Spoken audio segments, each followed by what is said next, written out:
Ladies and gentlemen, dear friends, it's June 5th, World Environment Day, and I would like to begin by thanking the Institute of Environmental Studies of the University of New South Wales for organizing this debate today on food waste and our future.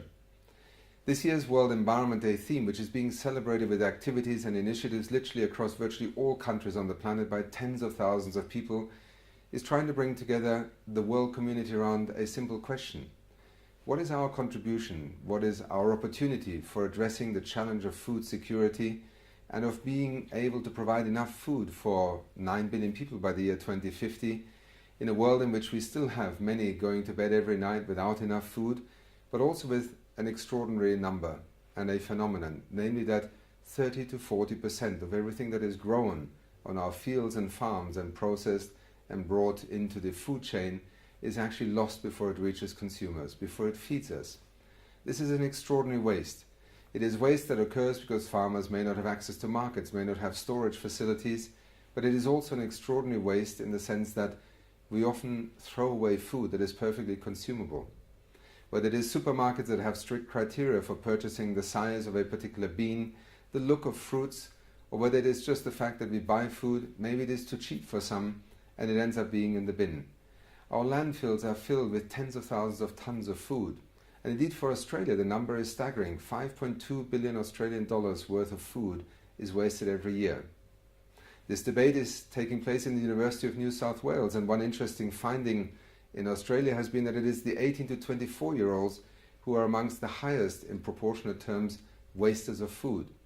Now that is something worth thinking about, but perhaps more importantly on World Environment Day, it's also an opportunity. Because if this group of people takes interest in this topic and begins to act on it, then it is also the group that can make the greatest difference to this challenge in Australia. The theme of World Environment Day this year is Think, Eat, Save. It is trying to bring to the attention of the global community this number of 30 to 40% of food wastage and loss, but it is also trying to interest supermarkets, canteens, restaurant owners, families, every one of us who every day makes a decision about what kind of food we buy and consume, to think more carefully about how we can become part of the solution. In Australia, it is also a finding that between 24 to 35% of all school lunches end up in bins. That often when we go into supermarkets we buy food and then end up throwing it into the bin, perhaps because the expiry date has been passed.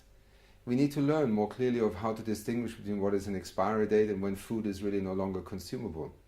But we also need to go up the supply chain with farmers, with supermarket chains, with restaurants, with hotels, with canteens, to think about what is it that we can do differently in order to not allow one group to say, well, this is what consumers prefer, and consumers to say, well, that's what we are given. The United Nations Environment Programme is headquartered here in Nairobi, Kenya.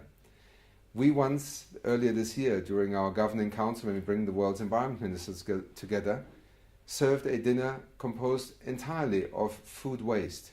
Now to some that is a worrying thought, but what we discovered here is that just on one farm that has a contract to supply vegetables to Europe, to supermarket chains, 40 tons of food are thrown away every year because they don't fit the cosmetic image and criteria of supposedly consumer preferences in Europe.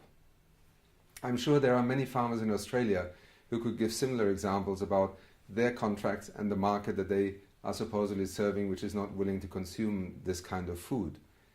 I think together with thinkeatsave.org, and this is an initiative that UNEP and the Food and Agriculture Organization launched earlier this year, we are trying to reach people across the planet. One, to inform themselves about the issue, secondly, to become part of the solution, and it literally can begin with one single action that each one of us takes every day. In that context, let me thank again the Institute on Environmental Studies and Graciela and many of our colleagues in Australia who have chosen June 5th to make this topic one that goes beyond just the learned journals and the publications of the United Nations or some other organizations. This is a topic about the future of our food, the future of food security in planetary terms, and above all, a terrible waste phenomenon at the beginning of the 21st century that really is inexcusable in a world in which we still every day have to see images of millions of people not having enough to eat. Let's try and correct this injustice, but also irrationality. You, we, all together can make a real difference here, and it really is not rocket science. Have a good World Environment Day, and thank you again for joining with tens of thousands of others today across the planet in celebrating this one day for action on the other 364 days of the year. Thank you.